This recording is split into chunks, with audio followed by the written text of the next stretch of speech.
All right, I want to officially welcome you to the self-help trap. Not that we're going to be in a trap while we're here today. I'm going to help you get out of any trap that you may be in or may want to be aware of so that you can certainly avoid it. I want to thank you all for being here. It's always a pleasure to serve you. I want to thank Kayla for doing our warm-up earlier. She's such a delight. I love listening to her. I took some notes while she was welcoming everyone as well. And so we've got a couple hours that we're going to invest together, and absolutely, I am open to your questions. So you will be able to ask questions while we're going through today's presentation.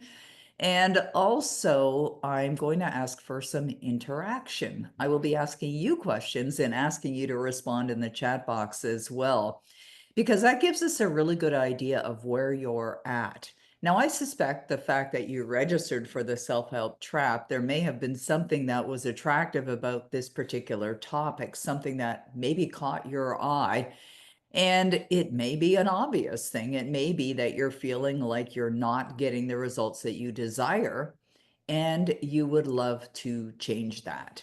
And how many of you are here for positive change and it's something that you're craving, you're hungry for? Type in the chat box anything you want, like that's me, 100%. There we go, Regina, 100%. Me, yes, okay, good. Me, beautiful. All right. I love that. It makes a difference. Your energy and how you show up for anything and being open to receive will make a difference for how you hear the information as well. So I'm going to encourage you to stick with us for the entire time that we're here together. I love it when your videos are open so I can see your beautiful smiling faces. We have some new folks that are joining us today, and we have some seasoned attendees who love coming for the materials and love implementing the suggestions and love to simply learn more. That's certainly who I am as well.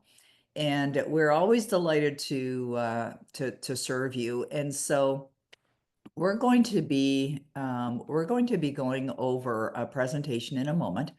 I want to talk to you about what some of these self-help traps are so that you have the awareness, but more importantly, how do you get out of them? And it was interesting because earlier when Kayla was asking the question of, how many of you feel like you're in a trap of some sort? And we saw some wonderful responses, and I love all the answers, but I love Michelle Snyder's, Dr. Michelle Snyder. She said, I always want more. Am I in a trap? Question mark. Don't know. And that may be the thing, you don't know. But I want to talk to you about how you know if you are in one, if you're in a trap of some sort. This reminds me of the very first webinar that I went to. It wasn't a webinar, it was a seminar, a live seminar back in January 1979, when Bob Proctor quoted Vernon Howard, and he said, you can't escape from a prison unless you know you're in one. And I think about the self-help trap, and that's a prison. It's a prison of sorts. But what's fascinating is it's all from our own making. Fascinating, isn't it? And if you've read a self-help book, and I'm sure you have, in fact, I'd be quite surprised if anybody on this webinar has not read a self-help book. But if you read any self-help book from any of the great masters, then you would likely already know that you can have anything that you desire. You absolutely can. It's possible. In fact, your success is absolutely guaranteed. It's possible for you. But you have some work to do. And it's not difficult work, but it can be challenging for sure. And there's a very good reason for that. And the reason is because of the way that you are currently conditioned, the way your mind is conditioned. And so if you do want new results, which I suspect you do, in fact, I'm going to ask you that question. Would you love to have new results? Type in the chat box if you'd love to have new results. Hey, Barbara, I love that your observation. She noticed my background's a little different. I just changed location in my office. I moved around. Okay, so yes, yes, absolutely. Good. Now, I would expect that every single person that's on this webinar, whether you're here live or you're watching the replay, want better results. Yes, of course. Sign me up, says Chris. I love your attitude, Chris. Yeah, absolutely. Now, if you want results, better results, then I want to help you get out of those traps so that you can experience better results in your life. So that's really what we're focusing on. Hey, Susanna, it's good to see you're here. You're here. I'm glad that you joined us. Okay, so I'm going to head over to my PowerPoint presentation. As I said, I'm going to be asking other questions as we're going along. I'll be stopping the presentation, coming back. I'm going to share some stories. I'll talk about my own journey as well, when I felt trapped or in a trap. Anita says, I want results in my identity. I feel fear stepping into my new identity. Oh, that is so good, Anita. Now, let me ask you a question, Anita, and you can type this in the chat box at your convenience. What is it that you're fearing about that new identity? Let's get clear on what it is that you're fearing about that new identity. All right. I like what Eva said. Yes, financially, I'm growing in other ways, but perhaps there's something missing of which I'm not aware. Okay, I like that. Eva is a very serious student. She's in many of our programs, and I love that she's looking for greater clarity. You see, some of you may be involved in some of our programs now, or in other programs, or have been involved in programs, or may get into a program that we offer. And yet, you may find that you're still feeling like something's missing or there's something that's just you're not aware of. And that can be because when you're searching and seeking for answers, you will find them. It's like knock and the door will be answered, right? Seek and you shall find. And so that's why I asked in the beginning about your commitment to and your willingness to get answers, right? To find the solutions. It's very, very important.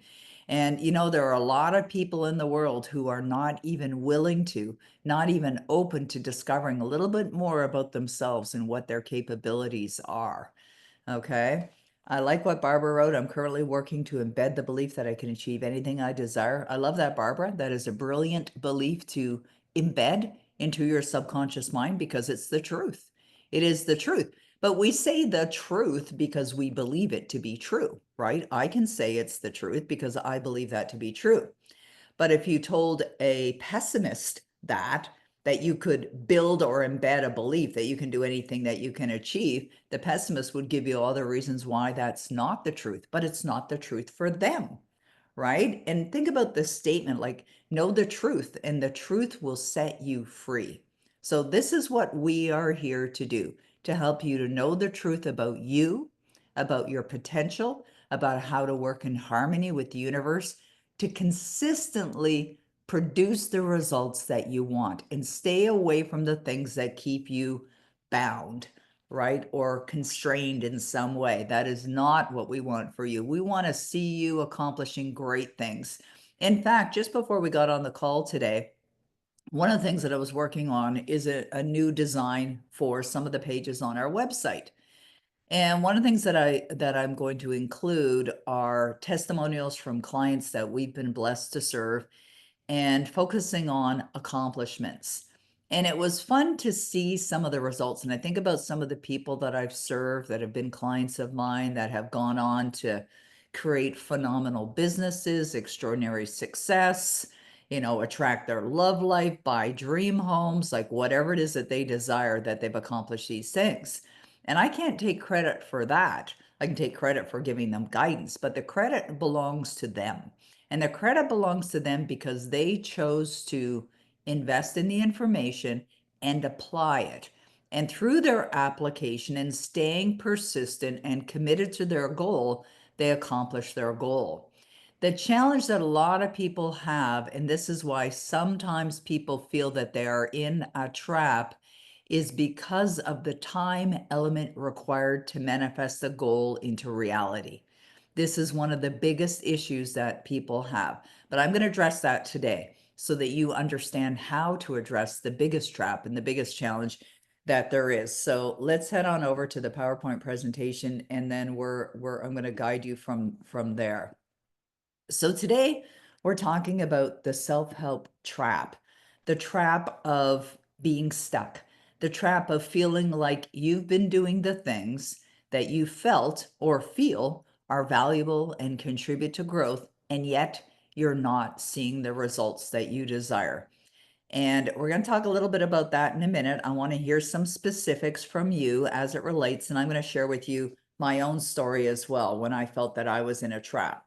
You see, Winston Churchill said that if you find yourself in a hole, stop digging. Now, we're not talking about a real hole, like something in the ground. We're talking about a hole of struggle or the hole of not enoughness or the whole of feeling like you're not getting anywhere. And it really is a feeling of being stuck, like really stuck. And if I asked you right now, if that is you to some degree, what would you say? Type in the chat box if you feel to some degree, even if it's a little, and you can type that in if you want, that you are feeling stuck. Type it in the chat box. Now, here's what I want you to also understand. When I'm asking for questions such as that, being stuck, there is no embarrassment as part of the answer. None. In fact, it's very valuable for you to have that awareness, because if you don't have the awareness, if you don't shed a light on it, you're not going to do anything about it. Okay. So it's important that you have that awareness that you are stuck, whether it's a little or whether it feels like a lot. Okay. Samir says, I feel that way for some time now. Okay, good, good. I can totally relate to this to some degree, says Candace. I love that Candace is here. She's somebody who definitely has made tremendous progress, a very serious student as well. She's been in our Skipping Levels program. She's been in Mind Conditioning Mastery, etc. Okay. Anita says, thank you, Peggy, for your response. Not really sure how to pinpoint the fear, but every time I attend a training in personal growth and I get tools to change my self-image, I start doing, but then I do not persist. I think self-worth is also a reason. Yeah, and it may not even be that. It might be something else. You had said fear, and it might not be the fear of the success. It could be some other reason that's keeping you stuck. So I'll share some of my own stories and you'll understand that a lot more. Okay, understand this one. Susanna says overwhelmed. Overwhelm is a very interesting emotion, and I want to talk about how to deal with that one as well, because being overwhelmed is very debilitating. And now stuck is one thing, right? Now it depends on the degree of stuck that you feel. For example, I noticed that I think it was Billionaire Pete said, I feel like I'm stuck in the middle of the road. Well, I'm not sure exactly what you mean by that. However, I have an image of somebody in the middle of the road, and if they don't get out of the middle of the road, they're going to get run down, right? And certainly you don't want to be in the middle of the road. Now, what we do desire is to have movement with our results, right?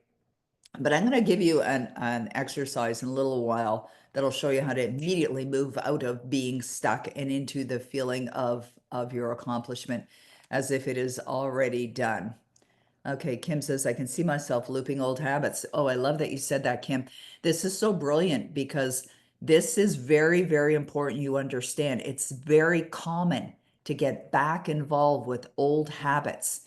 And there's a reason for that. The reason is because of the way that you're programmed, right? The way your subconscious mind, I had to find the word, your subconscious mind is programmed, because everything that all of you have experienced, we've got 91 people right now on this call here live. Every single one of us have arrived at this point in our life programmed. Our subconscious mind is already programmed. And regardless of how old you are, it will always be a part of you. Now, most people are programmed negatively. Most people are programmed not to believe in any of the things that we're talking about here today, or any of the great master teachers that have gone on before us. That is not typical teaching. And therefore, it's not something that we're taught when we're young. Usually, some children who are, living in a home where somebody is heavily involved in these materials may very well be programming their child's mind. But regardless, whoever you are, wherever you are at this point in your life, your mind has already been programmed. So if you're finding old habits, as Kim has shared with us here, pop up, old thoughts, old ways of being, old habitual emotions keep rising up that are debilitating, in other words, hold you back from where you want to go, it's because it's in there, right? I love the expression that I heard Wayne Dyer say many years ago. He said, if you squeeze an orange and orange juice comes out, it's because it was in there. It's like during COVID, if we think of those years during COVID, where it was an interesting time in history. It was certainly an interesting time for all of us, everyone that's here. And some people, breezed through it with great ease. Some people increased their business, but most didn't. In fact, it was during that time that the suicide rate went skyrocketing, quadrupled in my own country. And people getting on prescribed medication were for anxiety and emotional challenges went way up as well. Huge increase in that. And so why is that? Because they felt tension as a result of what was going on in the world. Now, the truth is this: we are all in control of how we feel. We're all in control of how we feel. But most people don't know that. They're not aware of that. And they're certainly not living their life that way either, in control of their emotions. But when you really grasp that as an idea, you are in control of your emotions. You are the one that's going to determine whether you feel good, feel bad, whether you feel anxious or overwhelmed, or whether you feel calm or confident, right? Now, if you're not used to, in other words, it's not a habit, if you're not used to feeling relaxed or calm or confident or certain, you can build that emotional intensity within you. But this is why we always start our events with asking about your level of your level of willingness. Are you willing? You have to be willing. Now, I know you're able, but you absolutely must be willing to make the change. And it may happen in a relatively short period of time, or it may take some time. Now, based on the folks that are on this call right now, we're 93 people. How long have you been studying personal growth? How long have you been studying it? Now, for some of you, it might be new. For some of you, you may be into it for years. All right, Anne's very willing. I love that, Anne. A few years, says Regina. Okay, great. I've been studying this is my 48th year of studying personal growth since the late 90s, says Barbara. Okay. 10 years, says Lorette. Okay, good stuff. 3 years, 8 years, 10 years, 2 years, about 2 years, 20 plus. Seriously studying for 7 years. Oh, Peggy Hoover's here. Good to see you, Peggy. Decades, several years, off and on for 20 years, 4 to 5 years. I'm very willing. 12 years, 40 years, says Sharon. All right, good stuff.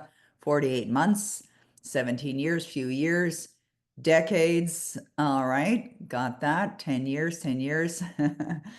Oh, good. 20 years. Love that. You know, what's fun is there's a term called compressed time. And compressed time means that because you're learning from me, and I've been studying this for 48 years, that's going to compress your time because I've been in the struggle, I've been in the traps, I've been there, done that, got the t-shirt, have no desire to do that again or go back there. But there will be tendencies, even when you do condition your mind in a very strong way, there may be times where you feel pulled or drawn back, but that's okay. I want to help you get so strong emotionally that you can overcome any situation and you become an absolute master at manifesting any goal that you set for yourself. How many of you would love that? Would love to be an absolute master? All right, type in the chat box. Atlas, I love that you raised your hand. That was great. Love that very much. Yes, okay, a master at mastering any goal that you set for yourself. Beautiful. Me. I love the enthusiasm. Okay, good. Yes, amen to that. I love that. Well, you already have that ability. And so we're going to help you become the master at manifesting any goal that you set for yourself. You know, I'm heading to Las Vegas in a couple of days. I'm speaking at an event and I'm actually receiving an award for Mentor of the Year at this event.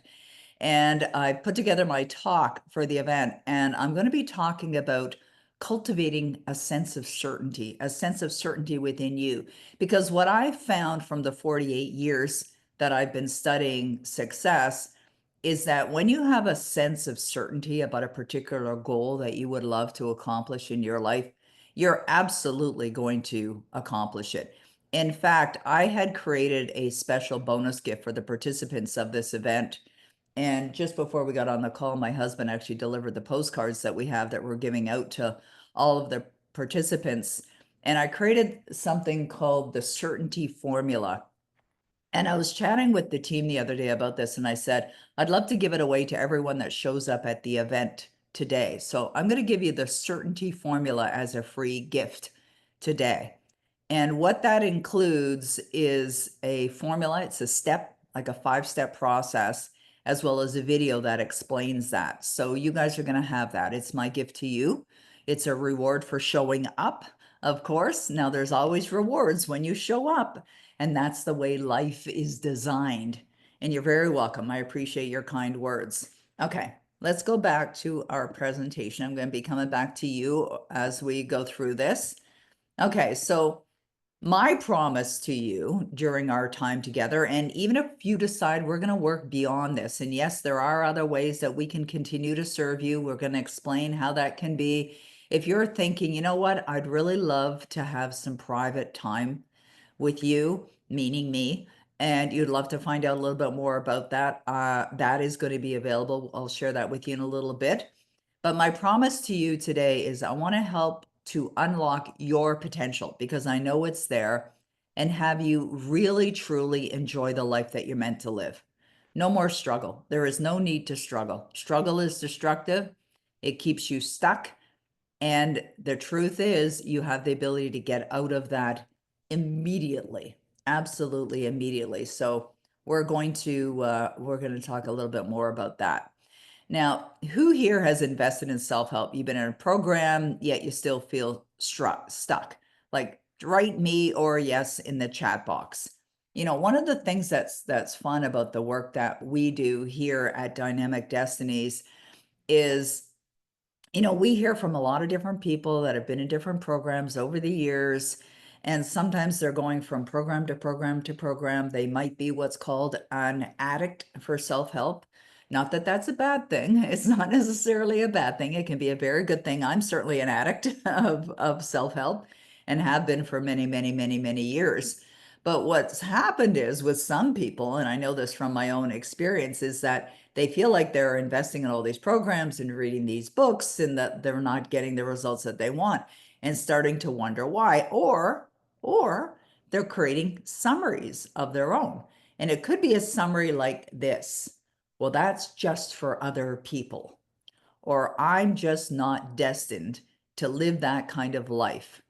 I'm not smart enough. I'm not old enough. I'm not young enough, or some other belief that is limited and limiting that they are still holding on to. You know, I always see this image of people holding on to limiting beliefs like, you know, I don't live in the right country. I don't have money. That's a limiting belief. Yes, it is.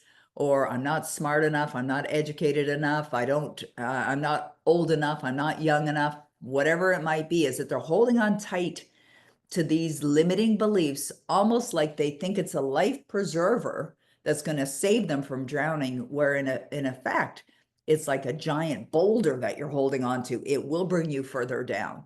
It will absolutely bring you further down. So that has to go out with the window. I mean, it really does. It absolutely has to go out with the window. There's a term that you may have heard of. I've certainly read it and studied it. It's a term that I learned from Neville Goddard. It's called deny the evidence of the senses. And just last week, I was in a recording studio recording the book that I'm releasing on the 25th of November this year called The Moment of Alignment. I'm very, very proud of this book. I love this book. It's kind of like the book that I wish I had when I started 48 years ago. And I was reading the book as I was narrating it for Audible. And there's a chapter in that book called Deny the Evidence of the Senses. Now, we think about that as a concept, right? And the simple way of explaining that is, you know, if you look at your bank account and it's not the way you want it to be, don't see it that way. Or more importantly, do not remain emotionally involved in that result, right? Like you're looking at your bank account, it's not the way you want it to be, yet you're feeling like disillusioned, or you're feeling overwhelmed, or you're feeling sad, or you're feeling defeated, or you're feeling fearful, or some other destructive emotion. And I'm certain there's some people on this call can understand what I'm talking about. You may even be experiencing it right now. And so, how do you deny the evidence of the senses? Now, none of that is saying ignore your responsibilities. None of that. It's not saying ignore it. forget about your bills and maybe they'll go away if I just close my eyes and plug my ears. Maybe that's not the way it works, right? But denying the evidence of the senses, what that means is that you're managing your emotional states in the present moment, regardless of what the results are, right? And that can be very hard to do. Now, it's rare that I'll say those words, that anything is hard to do, but I'm going to reference that in a little bit, a specific quote that I pulled from one of the great master teachers. But it is true. But there's a way around that, and I can show you the way around that, either while we're here together or even beyond our time here together. So when people go through personal growth or read the books or listen to the audios or watch the videos or attend the programs or whatever, and they still don't feel like they're getting the results, there could be something simple in their way. It could be something subtle. I'll give you an example of that in a minute. Or it could be something big. I mentioned boulder a little while ago. It could be a really big belief. It could be something like unworthiness, or it could be something like you have no idea how you're ever going to get to your goal. In fact, let me ask you a question. How many of you have a goal, a really what might be called big goal or audacious goal or an exciting goal, and you have no idea how you're going to get there? How many of you have a goal like that? Type in the chat box. Okay, good. Me, says Judy. Yes, says Regina. I do. Huge, big. Okay, good, good. Right on. Okay, good. This is very exciting. I love that. Okay. I would imagine, I'm not surprised seeing all these answers pouring in right now. I would imagine if not all of you would have a goal that is so big that you have no idea how you're going to accomplish it. I do. I certainly do. Now, why would we even create a goal that's so big that we don't have any idea? Because of the growth, because of the benefit of who you become in the process of accomplishing that goal. That's the big benefit. The big benefit is that when you have a goal that's so big or exhilarating or exciting, and you have no idea how you're going to accomplish it, you're going to benefit in a big way. You're going to benefit in a big way when you follow the guidelines to achievement to accomplish that goal. That's where we come in. We can help you get to that accomplishment. And the truth is that the ability is there. Now, what I love, one of the great truths that I've learned over the last 47 and a half years is that you don't have to know how. You don't have to know how, and you definitely will not know how if the goal is a stretch goal. You won't know how. It's unnatural to know how. In fact, if you do know how, the goal's not big enough, right? It's not going to create growth. A very simple example of that is if you've earned a certain amount of money, let's say, most amount of money that you've ever earned, I'll just use a round number for our sake of this webinar. Let's say $100,000 is what you would love to earn this year, but you've already done that. There's no room for growth there. You're already conditioned to earn $100,000. Whatever the most amount of money is that you've ever earned, you've done it. You've accomplished that. Now, some people get themselves almost in a backward movement, right? They start going backward. That happens too, and I've seen it. I've seen people, from the years that I've been in business now, just over 30 years. I've seen people come and go. I've seen people put their flag in the ground and say, I'm a coach, I'm a teacher, I'm a mentor, I'm a, seminar leader or whatever. And then a few years later, they're gone. Why? Because they didn't stick with it, or they weren't able to sustain the revenue generation or the success in their business the way they wanted to. And so they're gone. Now, what happens is, now this has happened. We've seen it with athletes. We've seen it with actors. We've seen it with people that have accomplished great success. And then, like an athlete, as an example, they get injured and then they can't play anymore. So their contracts are terminated and they're no longer earning the kind of money that they were earning before. And then they find themselves in a hole. Why would that happen? If they were at a point where they were previously earning the kind of money that many people dream of, and yet they find themselves back in this place of struggle, it's because they didn't condition their mind to believe that that's who they are, that they are that identity. Because regardless of how they're earning the money, whether it's being an athlete in the sport or whether it's being a commentator or a podcast host or something else, There is always a way. This is the truth about lottery winners as well.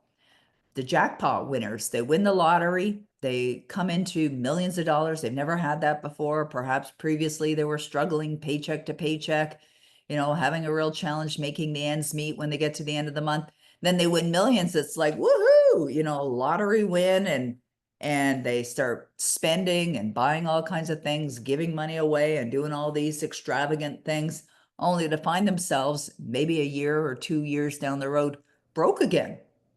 Why is that? Because of the conditioning of the mind. They hadn't conditioned themselves to believe that they are multimillionaires. You see, what I love to do is help people build this belief system so strong within them, it becomes a part of their identity. And it's something that they are choosing to shed light on continuously.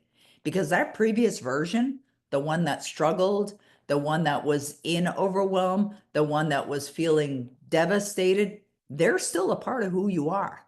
And you want to make sure that you no longer feed them, right? You want to nurture and nourish only the thoughts, only the emotions, only the energy that's going to support you to live the life that you desire, right? That's what you want to be focused on. And this takes an enormous amount of work, an enormous amount of effort, but it becomes habitual when you get into the habit of being someone who is choosing success.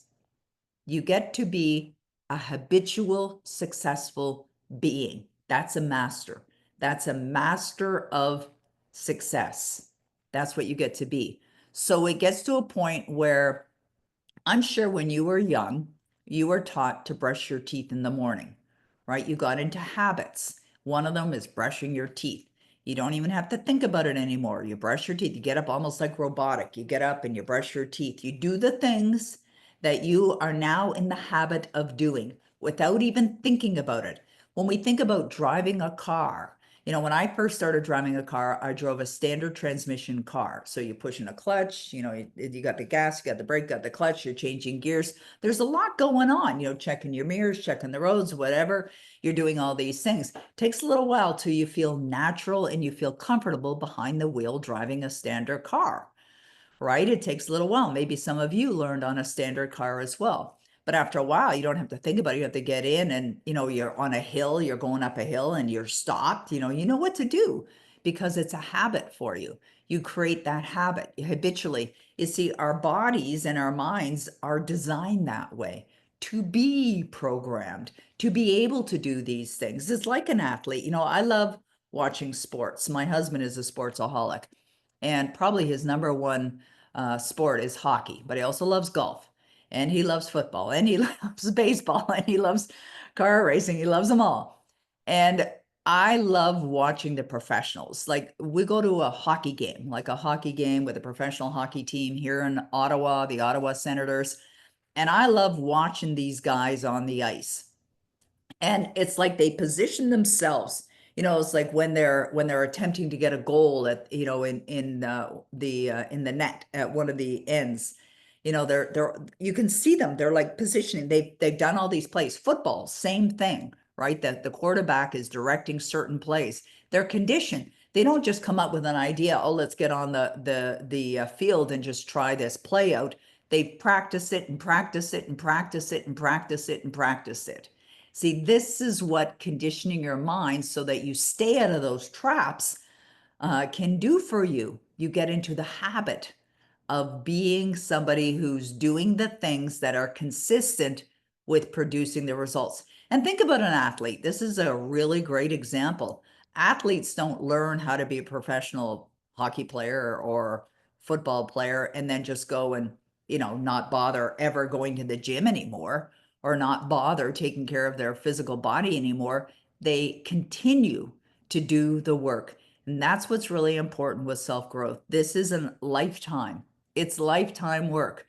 But it's not a sentence. It's a good thing because you will want, it's going to be part of your natural desire to want more. It's part of human nature to want more. So if you've ever had the thought, and I suspect maybe some of you have, do I really need that? Or That could be an old belief that's pulling you back, thinking you've had enough. Like my mother, as an example, was one who would get upset if I would, do something extravagant or get another car or buy myself something nice. What do you need that for? I mean, that's what she would say to me. What do you need that for? And it's not about need, it's about desire, right? It's about desire. And the truth is that anyone can have it. You can choose to live the life that you desire, but it comes down to making a choice, and it comes down to being committed, and it comes down to programming your mind so that you believe that is who you are. And then if you ever find yourself going in those little traps again or the hole, get yourself out. It's not that it won't happen. It may happen, but you want to get out as fast as humanly possible. That's what you really want to do. Okay, let's go back over to our presentation here. Now, this is a very important lesson that I learned many, many years ago. And it was Bob Proctor that taught me this. He said it only takes a little bit of poison to kill. Now, he was talking about killing results.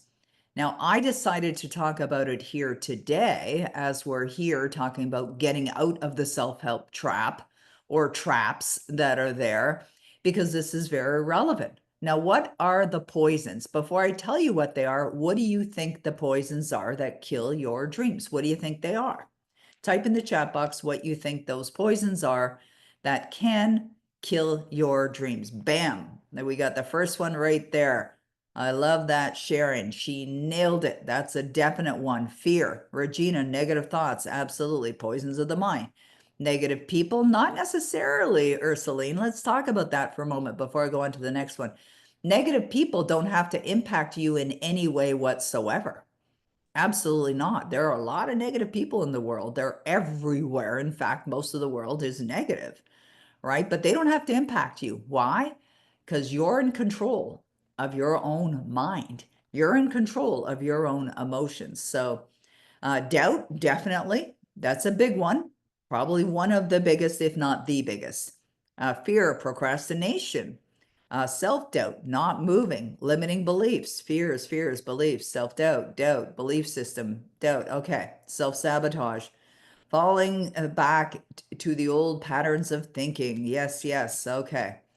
Anything negative that allow you into your mind. That's right. And I like that, Eva, because you allow it.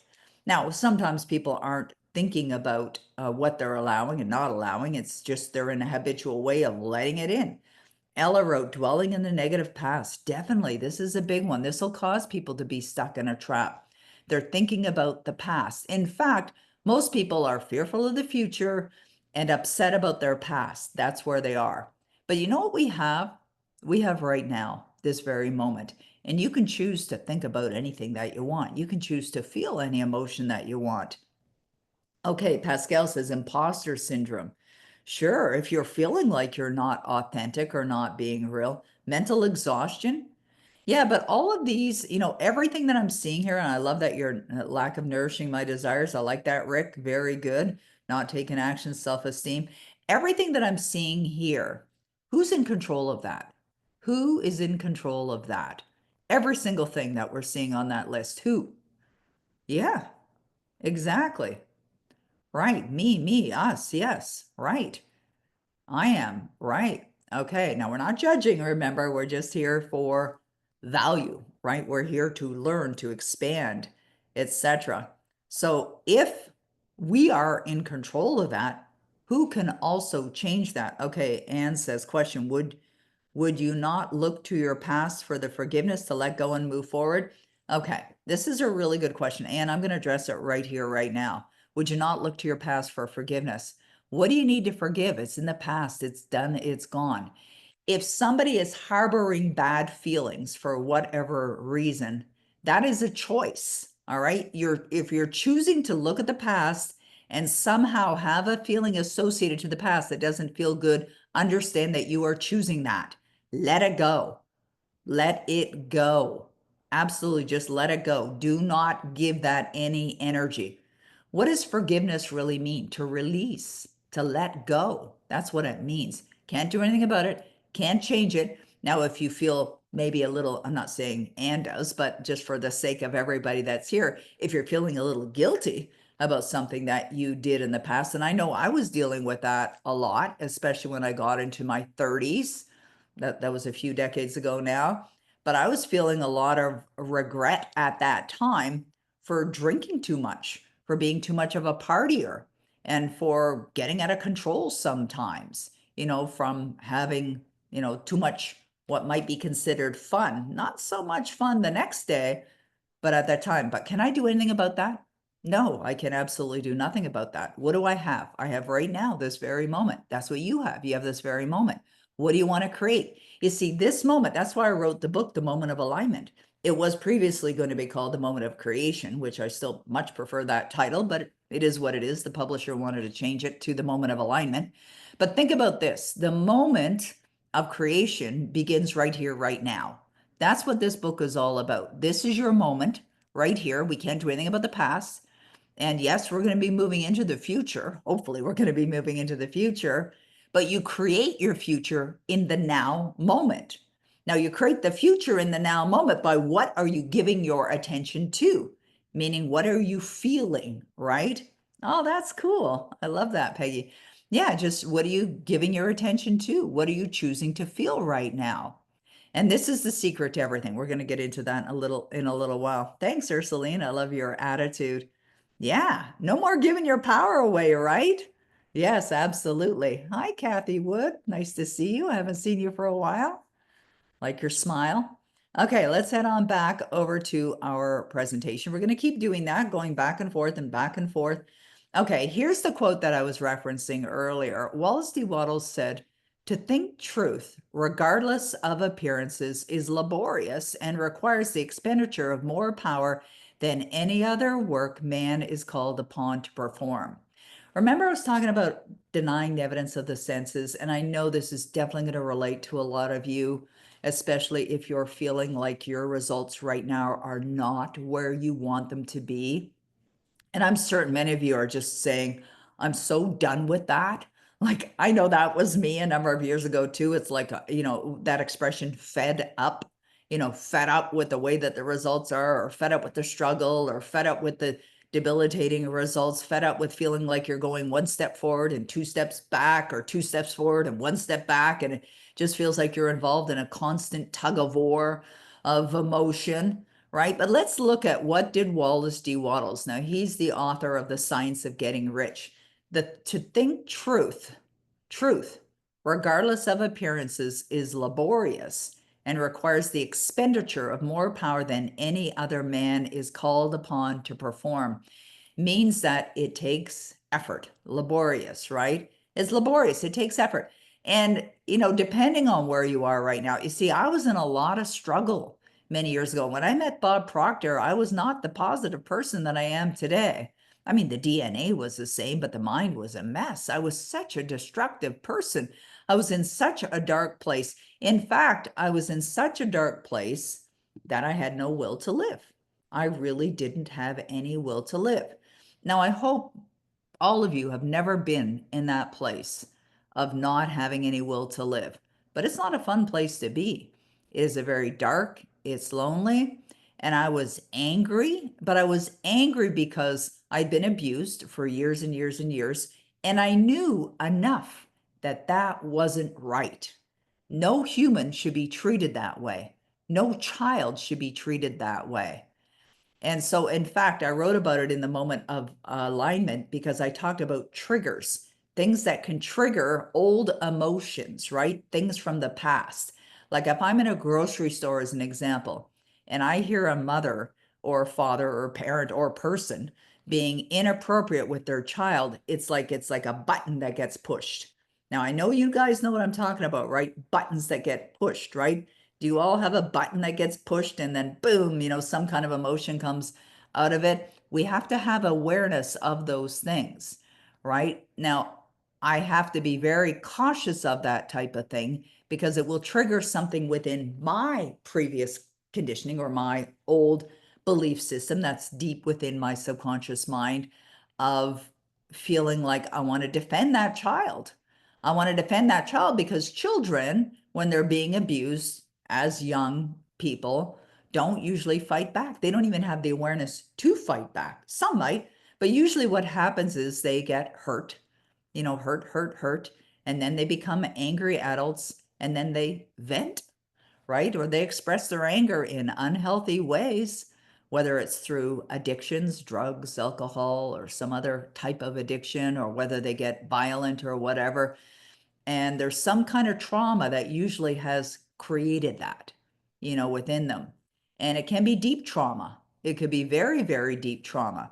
So we have to be aware of what that is, what the trauma is that we have within us. So that's why Wallace D. Wattles talks about it could be laborious, right? Or how challenging it can be to focus on the positive when you're dealing with what's already there. However, you can override it. You can overpower what's previously been created within your subconscious mind with a new belief system. But it never, ever, ever gets rid of the old programming. It's always going to be a part of you. However, what you want to do is let it lie dormant, right? It's going to die off from malnutrition. You're not going to nourish it. You're not going to give it any more energy. You're not going to go there, right? You're not going to remember when you were a child. You're not going to remember when you were beaten or abused or whatever. You're just not going to go there. What are you going to do? Well, I like what Louise Hay said. It's never too late to have a happy childhood. You're going to focus on the gift. You're going to focus on the benefit, right? Now, I am grateful for what I went through. Now I'm grateful. Why? Because I understand what emotional pain feels like, deep pain with no will to live. And I love helping people. I love helping people get over that, get over emotional pain, whatever it is, whether it's self-created, whether it was from something else, or whatever the reason, it doesn't matter. So I feel that what it does for me is it gives me that understanding and compassion and deep caring to help somebody. Because when I started getting into the study of personal growth in January 1979, I was just wanting to grab everything that I could. And it was not uncommon to read the entire section of a self-help in a bookstore, self-help section in a bookstore, because there wasn't that many books at the time. There were a handful of books. Now there's aisles and aisles and aisles and aisles. Now we have YouTube. Now we have the internet. Now we have accessible information, more and more information. But why is it? Why is it that today in 2025, there's more people ending their life than ever? Why is it that there's more people on prescription meds to manage their emotions now than ever when we have access to so much information that can change their life? Why is that? Because of what we're talking about right here, right now. The commitment that's required. The commitment that's required. It's a lot of work, right? Laborious, as Wallace D. Wattles says. And there's not a lot of people that really talk about that. In fact, you'll read it in some places, but it's almost like it's so buried so deeply in the books that I don't think a lot of people are aware of how much work is involved to make the change. But I do know this, like sitting where I am today on March the 18th, 2025, to where I was in January 1979, I've come a long way, baby. I'm not saying that to brag, but it's been a lot of work. It's been a lot of work, but it becomes habitual, as I talked about earlier in brushing your teeth, right? It becomes habitual when you condition your mind that way. And so it does get easier, a lot easier when you develop those new habits for success, a lot easier. And therefore, your results will and can continue to get better and better and better. All right, they can continue to get better and better and better. I just want to make sure that there weren't any questions that I missed here. And how do I let go? Okay, here's a great question from Anita. How to let go the hurt and pain from a romantic relationship? Well, it's done. It's in the past. There's nothing that you can do about it. Let it go. Just let it go. Just, there's a video on YouTube, and the video is it's kind of like a skit, if you will. Bob Newhart played in it. And he played this role of being a psychiatrist. And this girl comes in and she says that she has a fear. And her fear is that she's going to get buried alive, put in a box, and put in the ground. And she's there to get advice from this so-called psychiatrist, from Bob Newhart. And he says to her, stop it. And she's like, that's it? That's the advice, is stop it? And he said, yes, stop it. Right? So if you've been in a relationship and it was hurtful, or you've been in a situation, let it go. It's not going to serve you. In fact, it's hurting you. It's hurting you to hold on to the pain.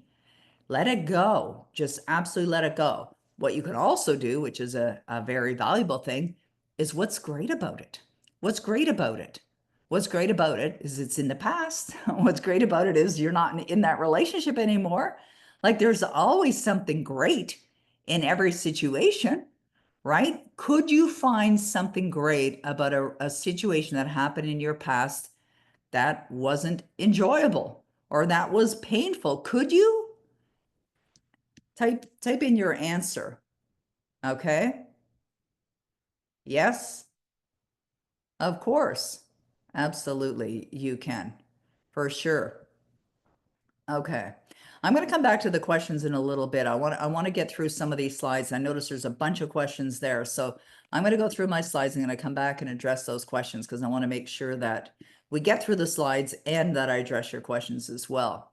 Now, this is something that I want you all to take a look at after the event. It has been placed for you on the access page for this program, on the what we also call the replay page. So Roddy will be sending out an email after this event is wrapped up, and you'll have the link so you can go in there and access it.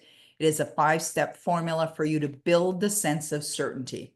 Now, just think about it. If you knew that you could not fail, what would you do? What would you go for? If you knew that you could not fail, what would you do? What would you create? Do some of you want to share in the chat box? The question is, if you knew you couldn't fail, what would you go for? What would you do? What would you love to accomplish? Type some specifics in there. Take bold action, says Regina. Okay. Go for my vision. Okay, so what is it? There we go. Huge vision, new home, thriving business, 2 million a year. Perfect. Okay, there we go. If you knew you couldn't fail, I would help more young people find homes. I love that. Start a business. Beautiful. New York Times bestseller, says Sharon. Awesome. Okay, make a movie. All right. What kind of movie? What would you love to happen with that movie? Earning millions of dollars, donating millions, creating a new educational program, have a house, and be traveling all over the world. Beautiful. Create my yoga healing center. Okay.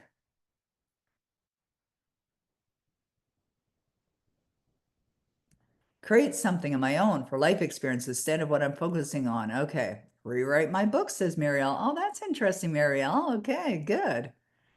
Necessary. It'd be very necessary to face your traumas and process to release them. Okay, we'll come back to that later. I don't think it's necessary at all, in fact. So I want to talk about that a little bit more. Yay, Irene, I love that. Tara, write my book, Traveling and Teaching. I would have a show online and be helping millions of kids and adults around the world, earning over $2 million a year, and finally have my herb farm retreat and lots of horses. Multimillionaire, working on philanthropy projects, teaching children in the world about manifesting and own their power. I would create a beautiful coaching business. I love that. Okay, good. What would you do if you knew you could not fail? Well, the truth is you can't fail. You can't fail. You are guaranteed to create success. Absolutely. Everyone here is guaranteed to create success. It's absolutely possible for you. All you need to do is get aligned with the outcome of what it is that you desire. And as we've seen with some of the things that were listed here, specifics, right? Getting specific with what you would absolutely love, how you would absolutely love to live your life. It's important that you have clarity around that. Okay, so good. So the certainty formula will help you accomplish all that. Okay, let's look at the top 3 traps. This is called self-help traps. And here they are. Learning endlessly without taking action. Many people do that. Staying stuck in old paradigms and limiting beliefs. Most people do that. And lacking discipline and consistency. Many people do that as well. So let's look at each one of those independently. And I want to help you with the antidote for those as well. Why? Because it brings the awareness so that you know how to deal with it, right? So that it's not enough to just be aware. This is part of the trap that people get into. They go and they acquire or gather more information, but they don't realize that more information is not necessarily the thing that's going to produce the result. It may help for sure. It absolutely may help. It may contribute significantly, but moving into action is absolutely essential. When I think back to 1994, when I began going through a divorce, I had a desire to purchase a home. And I've shared this story many, many times. I'm going to share it here as it relates to being in a trap, as it relates to this particular message about learning endlessly without taking action. So around 1994, I began to go through a divorce, and it felt like a failure of some sort. And I remember thinking that, I'd been studying at that point, 15 years, I'd been involved in personal growth, and I just felt that my life wasn't where I wanted to be. And I was frustrated. And I started to think this stuff doesn't work. Or maybe it works for others, but it doesn't work for me. Has anyone felt that ever? Yeah. Okay. Thank you. Thank you. I appreciate the honesty for sure. I totally felt that. In fact, I felt angry and frustrated, but I also knew that that was destructive. I knew that way of thinking was not going to serve me whatsoever. And even though it felt scary, it's kind of like what we are talking about earlier about the fear of stepping forward or taking action or whatever. I decided I'm going to go and buy a house for me and my son. And I didn't have the money to do it, but I knew enough that what was required for me to manifest this purchase was to believe that it was already mine. All right. You must believe that what you desire is already yours. You are already running that successful business. You're already earning the amount of money that you would love to be earning. You're already known as the New York Times best-selling author. You have already accomplished these things that you've set for yourself. This is how it's done. This is how you accomplish any goal that you set for yourself. So I knew that I needed to step forward, even though it felt scary, very, very scary. So I found a home that I desired to buy, and I contacted the real estate agent, and I met him at the house, and I made a purchase agreement. And I gave him a check for $2,000, but I didn't even have $2,000. Now, I don't write bad checks. I went to the bank and I took some money from my Visa and I transferred it over to my checking account. I'm not suggesting you do this, by the way. It's very risky. It's a bold move, but I felt confident enough, even though it felt scary, I felt confident enough that I would find a way. Why? Because I absolutely believe and know that you don't have to know how you're going to get to where you want to go. You do have to commit. You have to make that committed decision that you're going there. And then you're going to find a way. The universe will provide because you have a partner. You have a partner in all of your manifesting. It's sometimes a silent partner, but it is a powerful partner. And it's a partner that's there all the time, 24 hours a day, 7 days a week, does not call in sick, does not take vacation, always, always available. And I had studied enough by that point to really believe it. And so I decided to take a chance on myself, to invest in myself. So I made a decision to purchase this home. And even as I did it, I felt a huge amount of discomfort within. Now, we experience the discomfort because we haven't yet conditioned our mind to be aligned with that outcome. So we have to be aware enough to notice when that's happening. Now, how do you know that that's what's happening and not some other kind of message to say, don't do it, don't do it? You know by your intuition. You will know. And so I knew inherently this was a good move for me to make. And if you think about this, what's the worst thing that could happen? The worst thing is that I would get into the home and not be able to pay for it, have to find something else. That's it, right? I'd still be me, still have my mind, still be functioning. And so this is an interesting question to ask yourself. What's the worst that could happen? It's certainly not anything that I'm going to suggest that you focus on. But if you really look at it, It's not that bad what the worst thing is that could happen. But what if it did work out for you? What if you did follow through and you did get that home or you did accomplish the thing that you set for yourself? How wonderful would that be? And remember what I said earlier, the biggest gain, the big benefit that you're going to experience is not accomplishing the goal. The big benefit is who you become in the process. So I needed to cultivate a sense of certainty. I had to build the faith, right? I had to create such a strong sense of faith within me that this is done. It is already done. It is accomplished. This is my home, even though there's no evidence of it in sight. And think about that quote by Wallace D. Wattles, laboriously, right? You're conditioning your mind in a new way. And so in the beginning, even when I had the pen in my hand and I was signing the legally binding contract, it was almost like there was this fear that was just all consuming in the moment. But I knew what it was. I knew what it was. I knew it was fear, and I knew it was debilitating, and I knew it wasn't going to help me or support me. I knew what was required was something that was at the opposite end of fear, and that's called faith.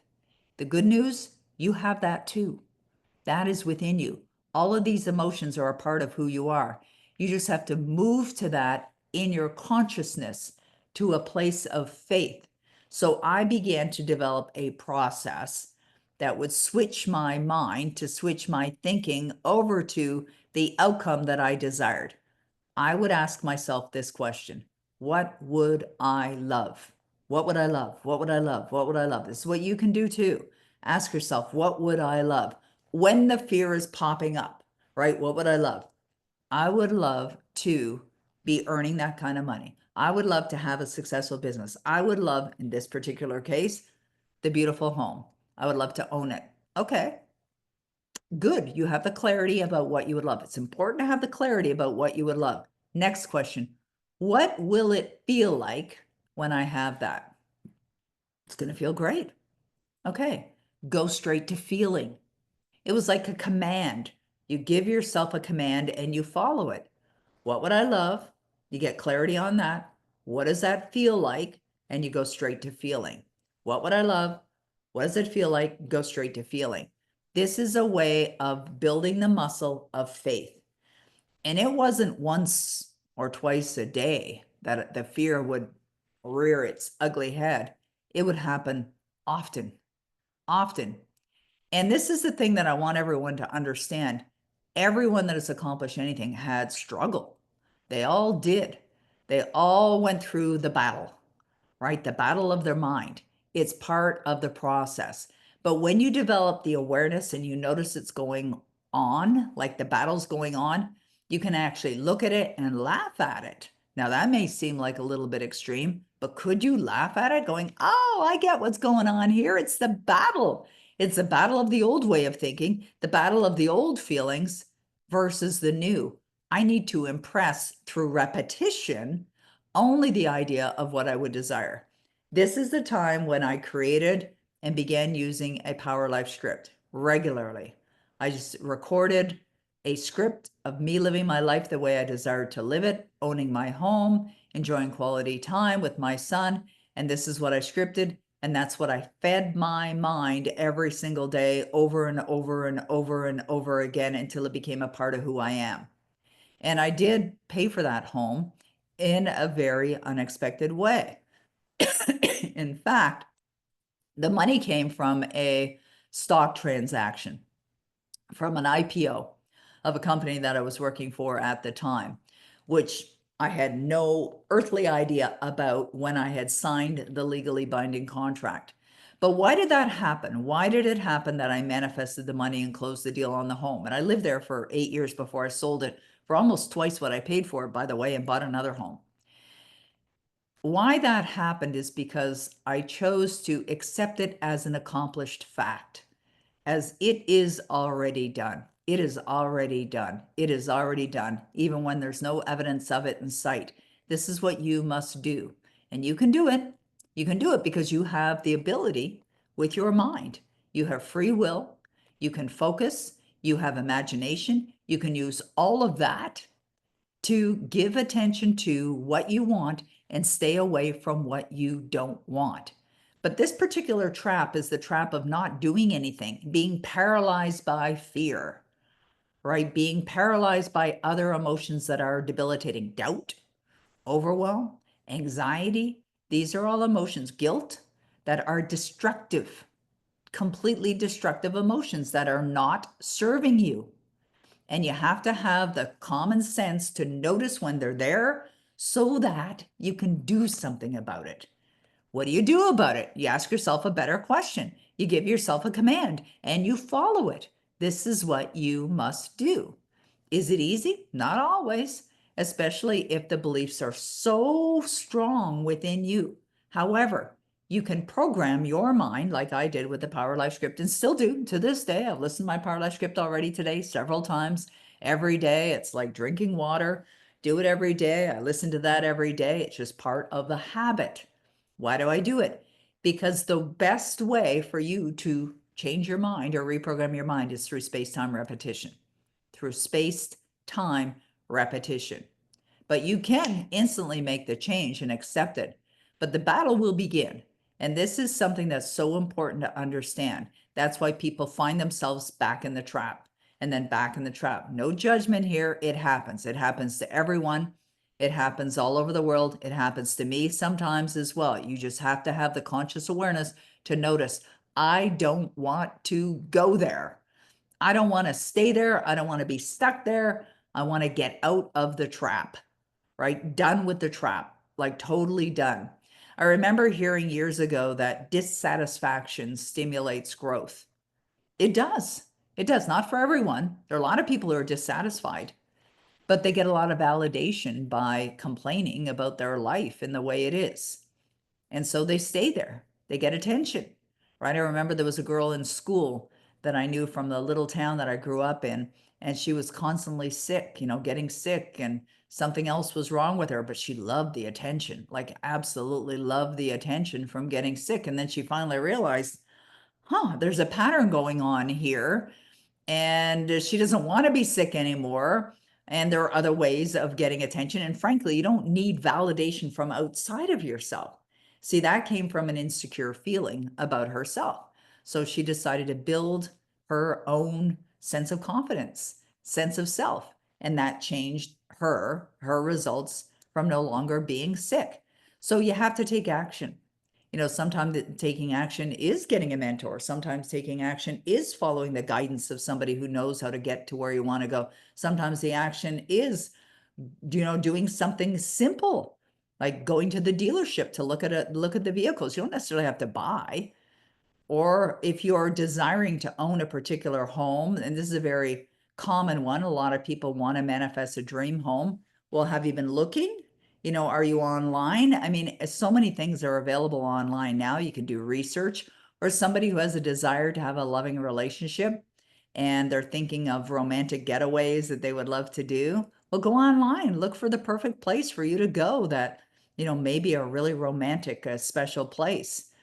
And see what happens when you're taking action like that, even when there's no evidence of it in your life, is like you're declaring to the universe, you're serious about this. I use the example of a relationship, right? You're serious about this. So the universe will provide because it sees that you are taking action toward your accomplishment, right? Even when you don't have any idea how you're going to get there. Like recently, I was inspired by an idea for a docu-series, a documentary, but it would be several different series. And I've never done anything like that. I do have a trilogy of books that's being made into a movie, but I started doing research, what's required, what do I need, how do I present it, do I need a proposal, a treatment, what do I need, and started putting it together. And then I sent it to a couple of my friends who happen to be producers, and I said, would you be willing to give me some guidance on this? So I've taken action, right? I'm moving it down the road, but I also set the goal that it would be wildly successful, this docu-series, this documentary series. And so you could have an idea in your mind, but if you do nothing about it, how's it ever going to come to fruition? It won't. That's why action is a very, very important part of accomplishing success. You've got to be taking action. The next one is the being stuck in old paradigms and limiting beliefs. And I think about what I said earlier is this is where most people are. They're stuck because of the old limiting beliefs, the paradigms that are already firmly embedded in their subconscious mind, which is a part of who they are. Now, how to approach this is you can honor yourself, love yourself just the way you are. Do not be upset at yourself or upset that you've got some old limiting paradigm that's there that keeps you stuck. That's not going to serve you. Always pay attention to what you're feeling, because feeling is the language of the soul, and feeling is an expression of energy that is magnetic, and it will draw back to you like energy. So if you're feeling good, you're going to draw back good results. If you're feeling bad, you're going to draw back bad results. So what I wrote on this slide here, you'll see the words attracting genuine love. You see, I had a realization when I went through my divorce that I had a deep rooted belief that I wasn't worthy of love. Now, where'd that come from? Childhood, right? It came from childhood because I didn't feel loved. I wasn't hugged. I wasn't told I love you ever. I wasn't in a warm, cozy, affectionate family at all. In fact, it was abusive with beatings and all that to go with it. And so by the time I was a teenager, I was very insecure. And that's very likely why part of my lack of will to live came from. And so, yeah, I had relationships, but I'd go from relationship to relationship to relationship. And then when my marriage broke up, I thought, there's a common denominator here. It's me, right? There's a reason why these are breaking up. If I'm willing to be honest, welcome in the awareness of what's going on here so that I will do something about it. So I realized that the old limiting belief that I had, which was still a part of who I was at the time, was that I wasn't worthy of love. I wasn't worthy of love. Now, if you have a belief within you that you're not worthy of love, you're not worthy of earning $2 million a year. You're not worthy of being a New York Times bestselling author. You're not worthy of owning that dream home or driving that luxury car. If you believe that worthiness and you don't have it, you will sabotage. You will continue sabotage. Even those that have accomplished success, actors, celebrities, they get to a point where they may get a really exciting role and then they're like, oh my goodness, I don't think I'm good enough. I don't think I'm, talented enough or whatever. And they sabotage their success. Why? A deep rooted old limiting paradigm that they're still hanging on to, right? So I knew if I wanted to have a loving, lasting, committed, fun, enjoyable relationship, then I had to build that belief within me. How did I do it? Space-time repetition. I believe that I'm worthy of love. I'm a loving being. I'm receiving love. I'm giving love.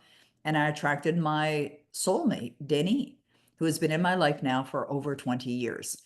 In fact, he and I were sitting on the porch a few months ago, and he asked me, he said, out of all the things that you've accomplished in your life, what's your greatest accomplishment? And I said, well, that's easy. And he said, what is it? I said, you. And he was surprised by the answer. And he said, me, why? And I said, I feel like I won the lottery because I attracted you in my life. Denny is an incredible man. He's a wonderful, wonderful human being. He's very kind-hearted. He's genuine. He's respectful. He's honest. He's loving. He's committed. And he's just, I know some of you have met him. I know Pete knows Denny very well. He is a really great guy. He's a wonderful guy. And I give thanks for him every single day, every single day. He is such a gift, a true gift in my life. And I really feel he is a great accomplishment because I think about that young girl, who was beaten and abused and didn't feel worthy of love. And yet, have attracted that. And it's not about the money. Sure, I've generated millions and millions of dollars in my business, and that's wonderful. I'm grateful for it. I'm grateful for what it brings, to my life. I'm grateful for how it helps me, support and continue to give to others and support charities like the children's hospitals and things like that. I'm grateful for the home that we live in and for the vehicle that I drive, etc. But, what is it really worth? All of it. It's, your priorities. Mine's my family.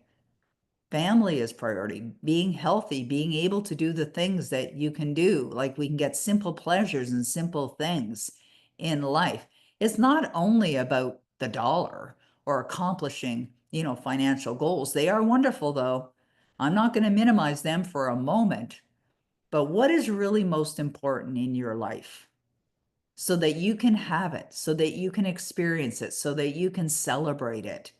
And it's now, baby. Now is the time. Now is the time for you. If you're still breathing on this planet, I've talked to a number of people who have said to me, they're elderly and they'll say, is it too late? It's like, no, it's not too late. Embrace your dreams right here, right now.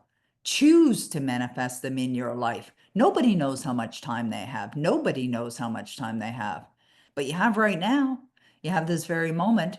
And it's my desire to help you live it to its fullest because you have the potential and your success is absolutely guaranteed. So, in order for you to, this is a big one, for you to accomplish is to get rid of or not, you don't get rid of, it's always going to be a part of you, but to create a new conditioned mind that is supportive of the results that you want takes awareness, it takes discipline, and it takes daily work every single day and intensity. Another one is lacking discipline and consistency. And this is something else I've observed from many, many people is that they get very excited. They'll get on a webinar or they'll get a book and they read a few chapters and then they leave it. Or they'll start doing something and then they stop it, right? You gotta be disciplined. You've got to create that habitual way that creates success for you. I think about my own health challenge when 3.5 years ago, I was diagnosed with metastatic cancer. And it was a very challenging time and very likely the most challenging experience of my life. And when I was given the diagnosis, I knew enough because of the training that I had done and the work that I had done that I was not going to allow this to become part of my identity. And I was just going to deal with it, as a temporary situation, right? It's like somebody who is struggling financially. Don't see yourself as broke. Don't create the identity of being broke. Just see it as a temporary situation. It's a temporary situation. You're not going to judge it if you're just seeing it as a temporary situation. But the judgment part, that's a choice, right? So when I received that diagnosis, I'm not going to allow this to define me. It's not who I am. It's something that was going on in my physical body at the time. And there was no judgment in it. It is what it is. Didn't do the why me, poor me, none of that. I just asked the oncology team that was assigned, what do you recommend? They recommended treatment. I got into treatment. Their treatment was brutal. The treatment almost killed me, but nonetheless, it got rid of it and it's gone bye-bye. But the whole time that I was going through that experience, even though physically I was wiped out, like hardly able to stand, I was so physically challenged that I had the ability to listen and to continue to study, regardless of what was going on with my physical body. So even though I was hospitalized for a couple of weeks, what I would do is I would feed my subconscious mind. I would feed it every day for hours every day. I had headphones on. I had beside me in the hospital, I had two sets of earbuds. I had another set of headphones. I had my laptop there. I had my phone. I had my chargers. And now I wasn't feeling energetic, not like I'm feeling today, but even though I was laying in a hospital bed, I was able to plug in. Now, did I feel like it? No, I did not feel like it. But I knew I had to.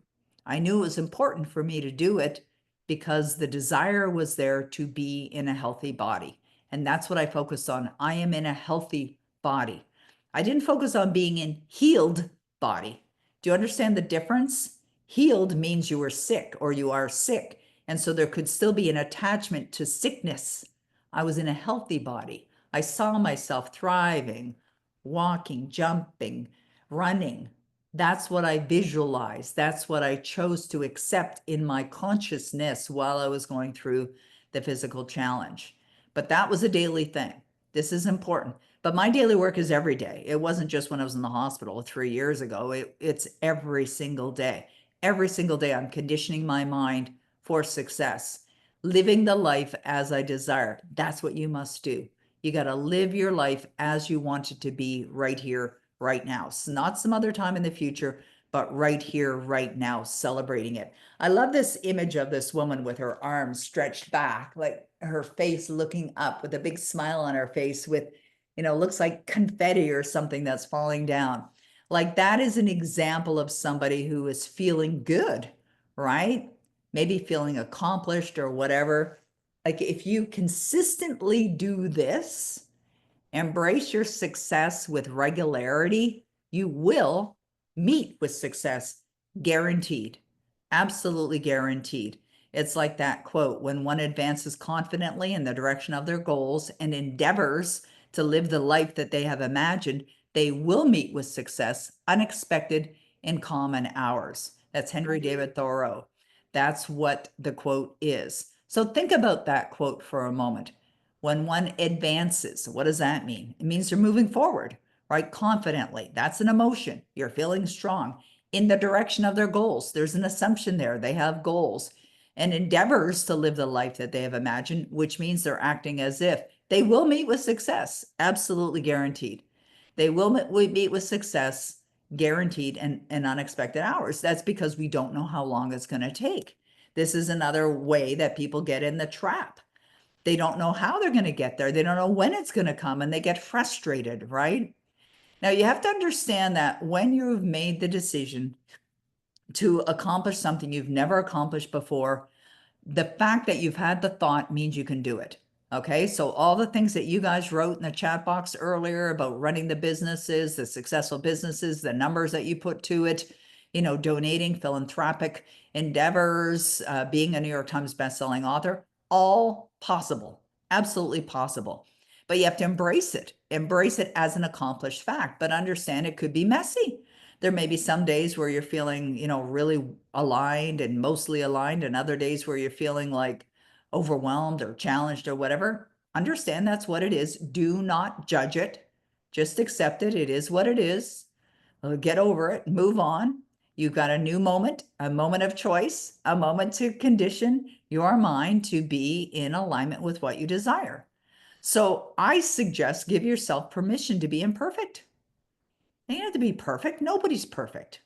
Or we are perfect just the way we are. You could look at it that way too. I kind of like that version of it, but just give yourself permission. It's going to seem messy.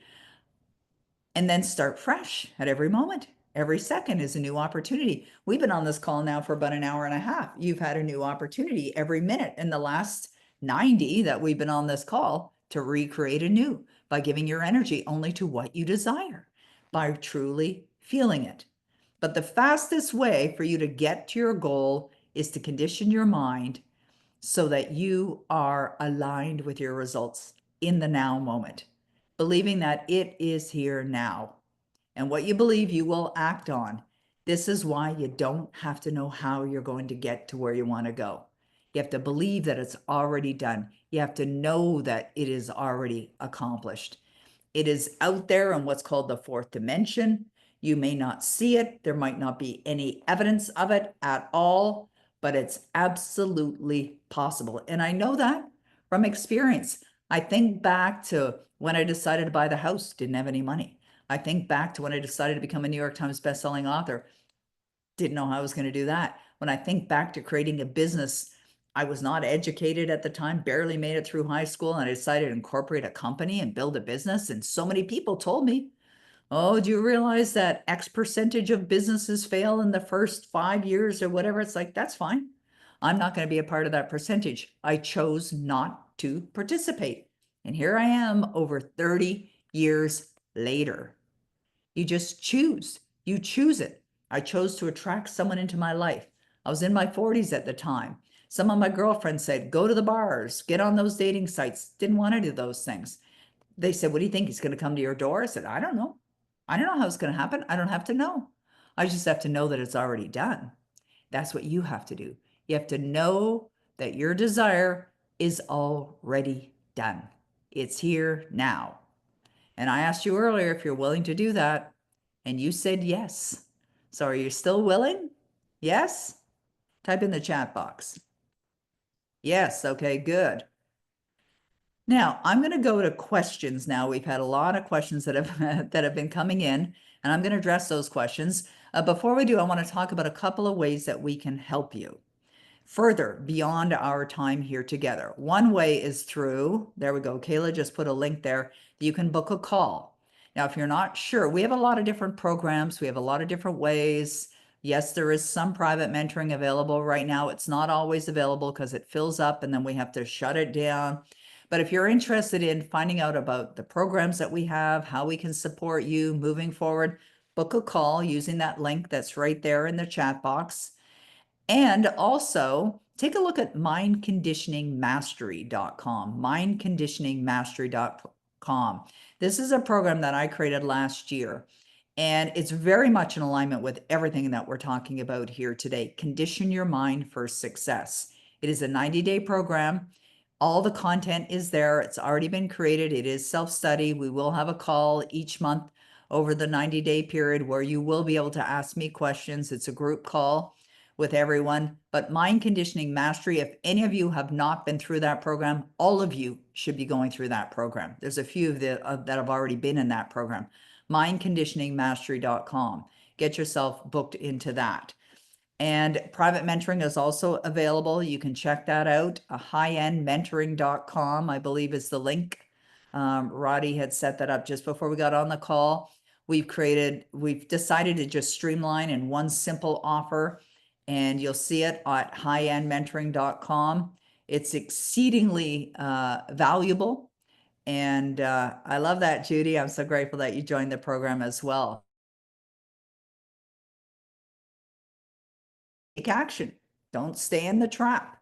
Okay, now Kayla has been kind enough to grab some of these questions for me, and I'm going to start addressing them now. So the first one is from Elle, and the question is, doesn't Neville Goddard say that there is nothing except mindset that can affect the outcome? I don't know if he says there's nothing again except mindset. You see, what that really means is this. Earlier I was talking to you about your partner, right? Who's your partner? The universe. The universe is there. It's ready to partner with you. There's natural laws that are there. Cause and effect, as an example, is one of the laws of attraction, law of gestation. These are all part of the natural laws of the universe. And so what that means is that you have been built as a human being with the ability to manifest any desire that you have into reality. You have that ability. So knowing that, when you accept it as an accomplished fact, what are you doing? You're accepting it in your mind, right? And when you've established yourself as the person, that means the identity, as the person that has already accomplished that, and you live that way, that's mindset, right? This is mindset. The actions that you're taking are coming from your mindset. So it's not just two simple words. There's so much more to it than that, right? It's conditioning yourself, your way of being, the way that you think, the way that you speak, the way that you act, the things that you're doing every single day, so that you are aligned with only the things that you desire. So you would never be saying things like, I'm stuck, or I'm overwhelmed, or I'm disillusioned, or I'm fearful, because that's not alignment, right? It's simply not alignment. But does it mean that you never be feeling that? Yeah, you probably be feeling that. There's also the law of polarity. There's the opposite, right? But your assignment, if you will, is to ensure that you are directing your attention on the outcomes most of the time, that you're feeling as if you already have that which you desire. It's something that you're already choosing to accept as an accomplished fact. And you do that consistently. That's why I had that third slide. The third way of getting out of the trap is having the discipline and consistency. So your discipline is that every day that you will be aligned with your outcome. And you're going to do it throughout the day, not just for 5 minutes in the morning or 20 minutes 3 times a day. We're talking about as often as you are going to consciously give your attention to it. Okay, that's what that really means. Okay, Augustus, do you use visualization while repeating? What would I love when I answer the question? Brilliant question, Augustus. Thank you for asking. Yes, visualization is a very important part of manifesting. And it's an important part because we think in pictures, right? I like that quote. We think in pictures and it comes to pass. Environment is but our looking glass, right? We think in pictures. So you imagine in your mind what you will be seeing, which creates the feeling, right? It's all about emotion. Even the thoughts, even the words that you speak, affirmations. Affirmations are designed to invoke emotion. Doing gratitude practices is designed to invoke emotion, right? A feeling. This is what you want to do. Visualization designed to invoke emotion, to create the emotion, to connect you emotionally to the outcome. Now, what I have is on my Power Life script, I have my Power Life script. So I'm seeing and I'm believing and I'm living that life. When I'm working on a particular goal, I'll also create another audio, guided audio, which is a visualization audio, where I'm seeing it in my mind's eye and I repeat it. I put it on repeat and listen to that as well. So yes. Augustus also says, what do you mean by space-time repetition? I cannot get the space. I do understand time and repetition, but cannot figure out what you mean by space. Okay.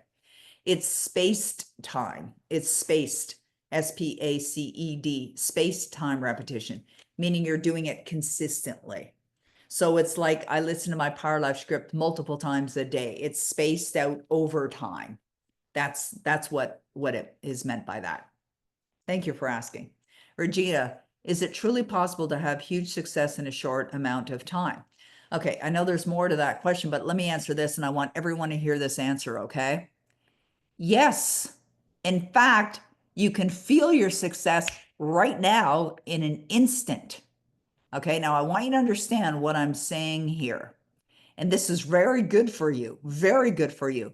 When you choose to accept an accomplished fact, your goal as it is done, then that means you're already there. What does that mean? You're already there? Think about this. Okay, let's use the example of earning $2 million a year, because a couple people had written that in the chat box, $2 million a year. Okay, so could you imagine that you are now earning $2 million a year? Could you? Yes, of course. What would it feel like were you to be earning $2 million a year? Okay, and I'm imagining that you're answering that question. It would feel great, would feel freedom, would feel wonderful, would feel, yeah, absolutely. Barbara just wrote feel and act as if. Right. Yeah, forget about the how. You don't have to. This is a great example, Peggy. I love that you're there. Most people are stuck on the how. Well, I don't know how to do it. You don't have to know how. Just keep your money. So I don't have to know how. But command yourself that I am there now. I am earning $2 million a year. That's what I'm doing. I have a very successful business and I'm earning $2 million a year. You convince your deeper mind. That's what Neville Goddard says. You convince your deeper mind. And by convincing your deeper mind means that you feel it. The deeper mind is your feeling state, right? That's what you want to do. So is it truly possible to have huge success in a short amount of time? Yes. Because think about this. This is a quote, one of my favorites. And I know if you've been on any of my webinars, you've heard me share this one before. It's Napoleon Hill who said, no more effort is required to aim high in life, to demand abundance and prosperity than is required to accept misery and poverty. No more effort.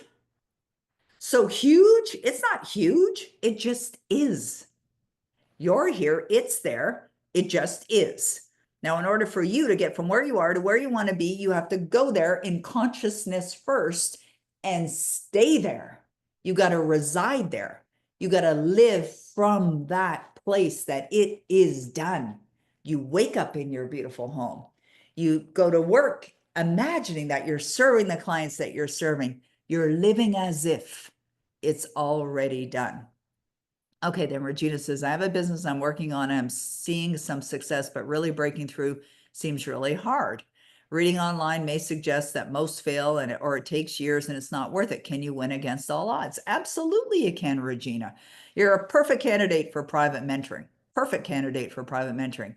In fact, book a call and they can talk to you about what's available for that, because it seems really hard. I'm sure you don't want it to be hard. But could it become easier for you? Definitely, it could become easier for you.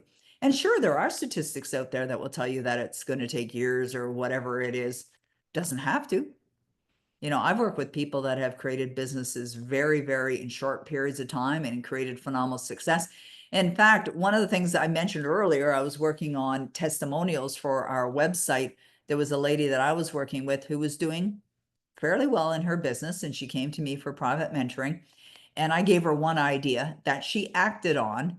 And 14 days later, she had generated $113,000 in new business. I work with another author who told me that she tripled her business in 90 days. Tripled her business in 90 days. I remember another guy that I work with, and he wanted to attract $10,000 in a month, and he did it, right? Whether it's 10, what did Napoleon Hill say? No more effort is required. No more effort. You get aligned. That's how it's done. Okay, next question. Jesus says, where can I find all the natural laws you mentioned? I actually teach it in one of our skipping levels programs, all the laws. In fact, I did a class. There are many different laws of the universe, but the truth is, you know, you could study the laws if you want. I think they're a valuable thing to study, a valuable thing to understanding. It wasn't something that I was actively studying. When I did decide to take a look at the laws so I could teach a laws class for my clients, I realized that I was living by the laws. We're all living by the laws. You are. You may not be using them effectively. That's probably what's going on. You're simply not using the laws effectively, meaning you're more in a destructive mode than a creative mode. And again, it's not about judgment. It's not about judgment. I mean, we just simply need to look at the results of in the world. Why is it that so many people are struggling? Why is it that people are getting to the end of the month and they don't have enough money, to cover their expenses? It doesn't have to be that way. There's so much money in this world that we could spread it out evenly and there'd be plenty to go around. There'd be plenty, more than enough for everybody. But what would happen is, if that did happen, where they took all the wealth in the world, all the money in the world, they divided evenly amongst all the human beings on the planet, the 8 billion people on the planet, it wouldn't be long before it ends up going right back to where it was before. Why? Because of beliefs, because of a sense of knowing. Like, a wealthy person knows that they have an identity of being wealthy. They don't question it. That's why we hear about people that are wealthy who may have lost it all, but they get it all back again.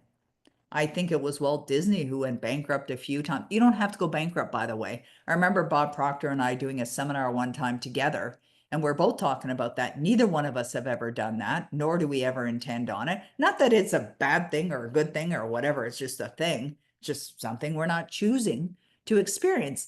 In fact, even now, here we are, March 18th, there's, talk out there in the world about a potential recession.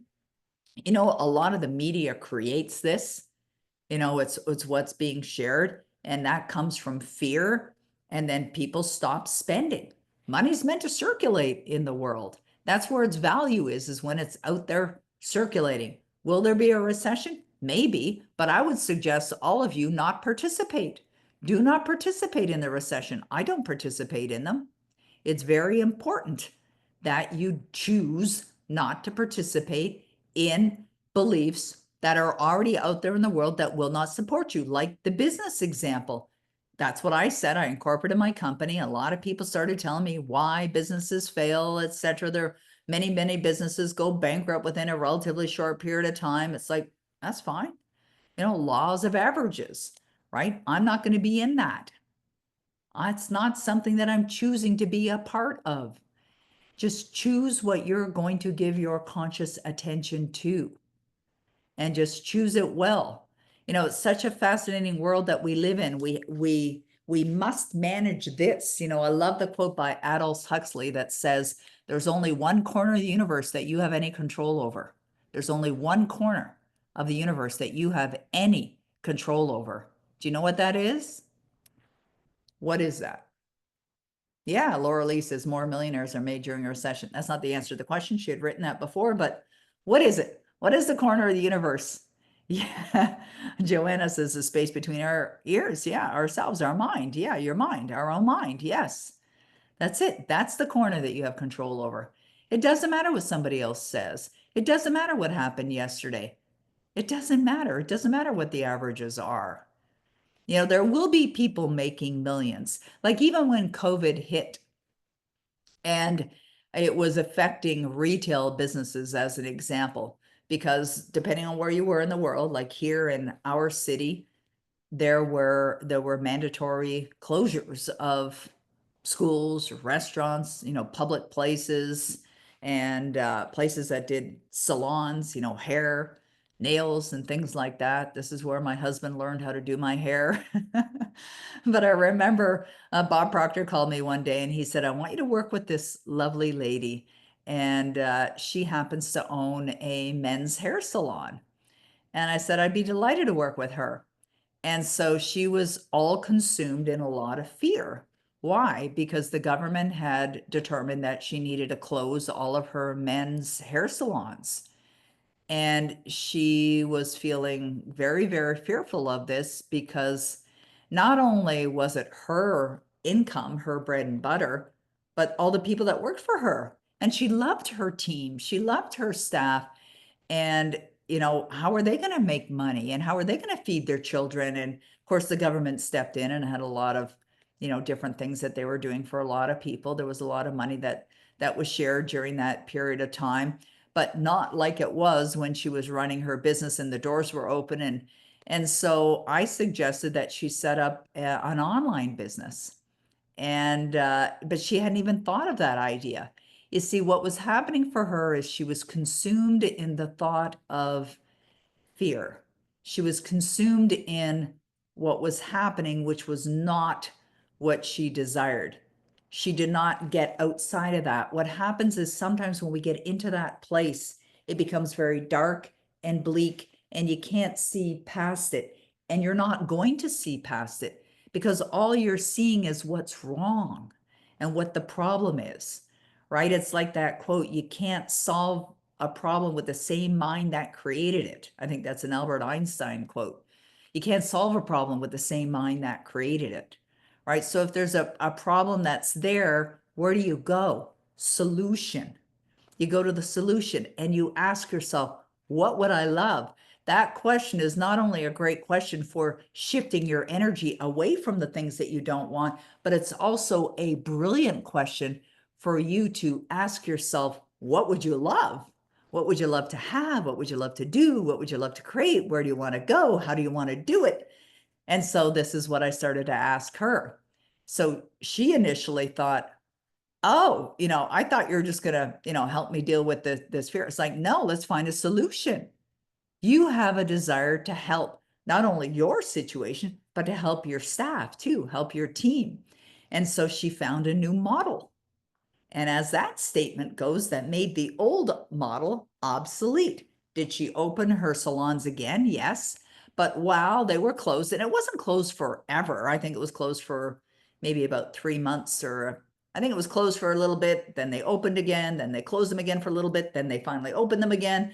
But by the time they opened, they had already established, masks and all kinds of protocols for dealing with the, with the pandemic that was going on in the world. So it wasn't really a long period of time.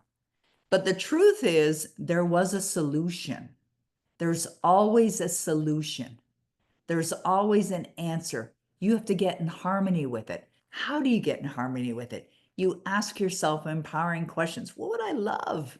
What would I love to have? What would I love to do? Where do I want to go? And getting in harmony with it simply means that you feel as if it's in your life now. Is this making sense? Yes? You guys are quiet. It's because your mics are all muted, Peggy. All right, great. Okay. Tell me about some of your aha moments that you've had today or your epiphanies. I want to hear from you guys, okay? Share with me. Raise your hand, your virtual hand. I can unmute your line, or you can type in the chat box. I want to hear from you guys. All right. Kayla, did you have any epiphany moments during this time that we've been here together? I mean, I always have an epiphany moment whenever I'm on any of these calls. That's And great. and that's such a benefit to me. And I think about the benefit that it is to every single one of you on these calls as well. And, it makes me wonder, like somebody had mentioned here, fear stops the ability to create. And I thought that was a really interesting comment that she mentioned there. And I'm going to tell you why. I don't believe fear stops your ability to create something.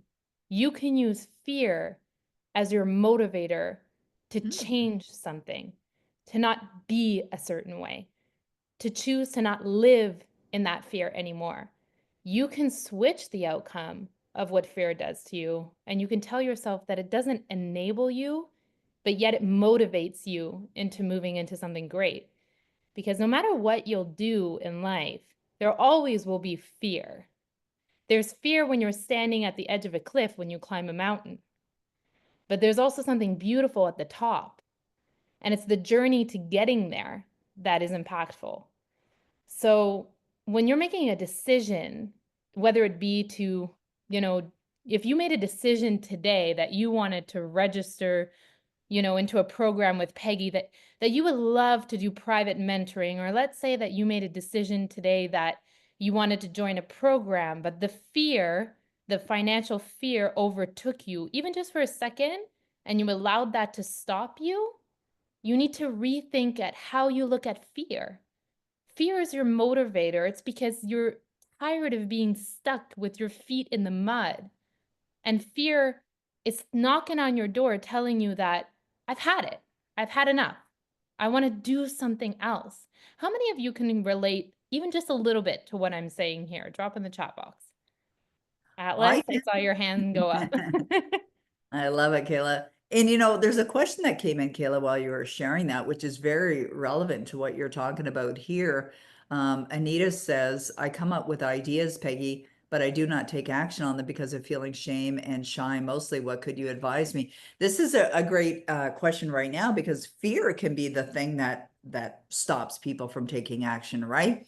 And I love that the question's been asked, and I love that Kayla just shared what she shared because this really brings us to a really important understanding.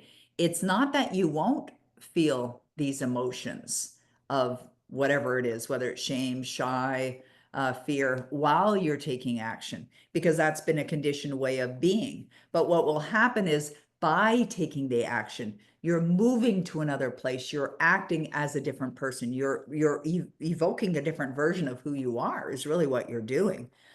And so you're basically declaring the universe, no more, no more playing small. Like I'm done with that.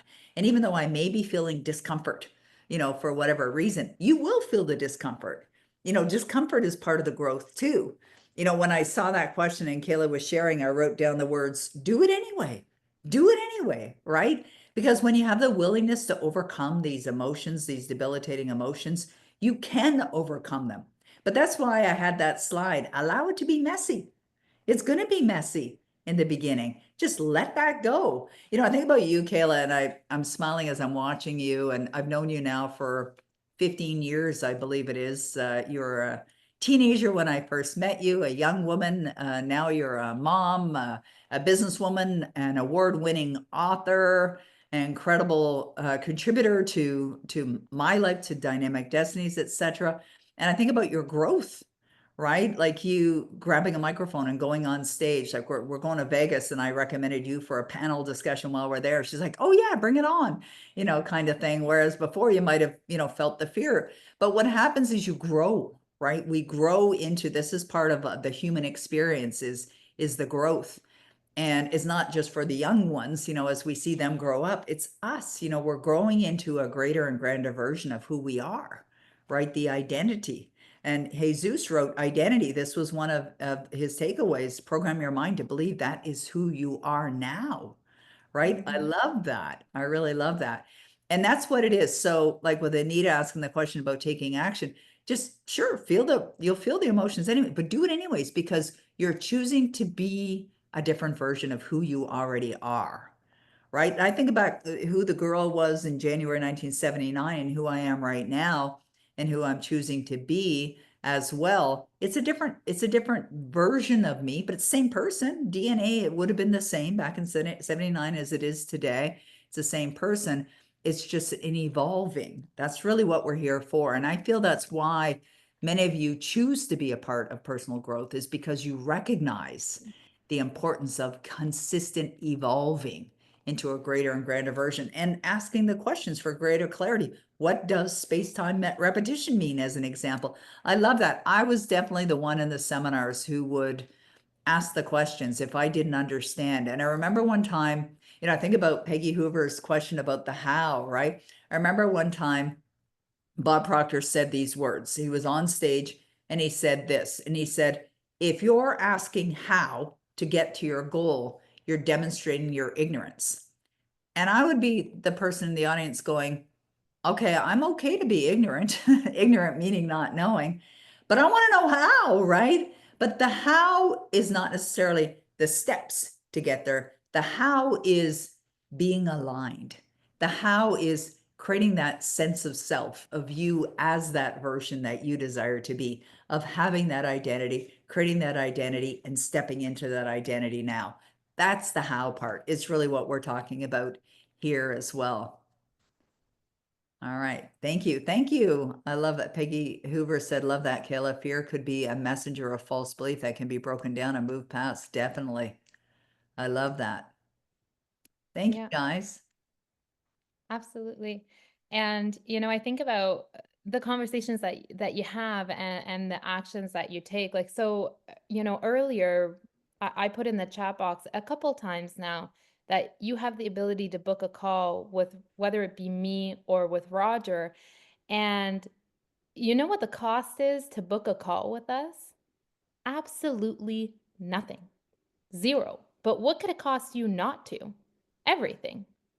And the reason why it can cost you everything is because it takes 2 seconds for your life to change.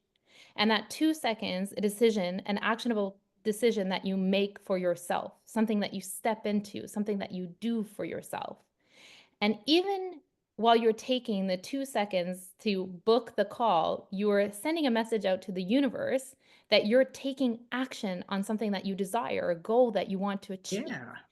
And so making that desired, making that decision to do that today can change the outcome of your life and drive you closer to your goal, something that you're hoping to achieve. And that's what we mean when we say you have to step out of the self help trap. Because what you did here today is you took in the information that Peggy was providing you, and it was loads of really good information that you will apply. Absolutely, that you will retain, that did go into your subconscious mind. But what was the actionable step that you took from today? What was the actionable step that you did? Did any of you book a call? Would you be willing to do that? Is it time to That's step good. out of that comfort zone and step into something new? Step into your actions, step into this version of yourself? So if you want to, if you feel the desire, even the slightest hint of a desire, take the action today. Book a call with whether it be Roger or myself. Do it. The calls are free. We're supportive people. We care about you. We just want to see you achieve. So I'm going to put it in the chat box again, and I'm going to ask you to definitely take the time, book a call with us. The calls are free. We want to help you. We see you. Atlas, I saw you raise your hand. I'm calling you out. I'd love to get on a call with you. So Perfect. we're here to support you, okay? So I'm going That's to drop you. brilliant, Kayla. That is brilliant that you said that because it's true. Like you take the action. You know what it reminded me of? I remember doing an event many years ago with Mary Morrissey and Bob Proctor and Gay Hendricks. The four of us were doing these live events. And it was in Los Angeles. And we had an invitation to join a program that we had called Supermind. And it was about $30,000 program. And we had created these beautiful invitations. And what we did was we handed them out to everybody in the room. And it was Mary Morrissey who had suggested to people in the audience, take your pen and fill it out. Like, fill it out. Like, how many of you would love to do it? And they're like, oh, I want to do it. But they're like, I don't have the money. It's like, you don't need the money. Bob would say, if you made the decision. And Mary would say, just fill it out, because what that does is it sends a signal to your mind that you're doing it, right? It's action. I love that you said that. I do want to address one more thing before we wrap up. There's another comment here. This is Susanna. I love what Susanna wrote here too. Susanna said, fear can be an angel of focus to true desire. I love that. I think that's important, because if we think about, when we're feeling fear, this is why, sometimes people think I just have to be feeling good all the time when I'm going for my goals. No, in fact, if you do, you're probably not stretching yourself, right? And so I love that, because it's something that really reminds us that there's a gift in all of it, like a gift in the dissatisfaction. There's a gift in I mentioned earlier about my childhood, there was so many gifts in that. I understand what it's like for people to struggle. I mean, we were not raised in abundance, but yet it was a craving, a desire that I had. I definitely had a desire to experience more. And just like all children or human beings that haven't shut off their possibility switch, I just believed there was something more. There was something more that was possible for me. And I'm sure many of you believe that as well. I love that. Okay, Chandra says super eye-opening. I appreciate that. I do want to mention one other thing though. Like, if you do book a call, please show up. Like, this is, I say this all the time. Roger and Kayla are kind enough to offer their time, no commitment to you as far as dollar value to get on these calls. But inevitably, people don't show up. It's like, don't book the call if you don't intend on showing up. Because they're going to be there. They are absolutely going to be there. They will be there for that call. So please, if you do book the call, they will be there, and we'd love for you to stick with it as well. If you can't make it, no problem. Let them know. They will happily reschedule. So that was one comment that I wanted to make. All right, Kayla, I really want to thank you so much for being here. We have Roger on the call as well. Roddy, who does everything in our background. There's Roger right there. I'm going to bring Roddy, got to find him. There we are. This is our team that are here to serve all of you, the Dynamic Destinies team. I don't do any of it alone. I'm so grateful for this extraordinary group of people that are like me. They love helping. They love contributing. They love helping make a difference. And both Kayla and Roger are available to address questions. Kayla and I are flying to Vegas on Thursday for our speaking engagement on Friday, but Roger has opened up his calendar. I noticed Roger even made Saturday available for some calls too, which is very kind of you. And we just want to hear from you and what it is that you would love and what you would love to accomplish. And because if it's not the right fit, we'll tell you if it's not the right fit. We want to see if this is something, because it's just as important to us that it's a good fit for you. So, and Roddy, where does everybody get the certainty formula? Is it on the replay page? Yes, yeah. As soon as we're complete with this call, it will be sent to all of you. I'd love to hear your feedback as well too. So as you're going through it, again, please email in, let us know how you're finding it, and again, we'll help you. It's a lot of depth to it, but a lot of valuable information. Thank you. I appreciate that, Roddy. I really appreciate all the support and all the work that you put into all of our events and supporting everyone here. The deep caring that goes in here. We do care. I'm sure you guys all get that. I appreciate that. And thank you. Thank you for being here today. It was absolutely our pleasure to serve you. And we look forward to working with you further and hearing about your success as well. Thank you. Thanks, everyone. Thanks, everybody. Thank you. Thanks.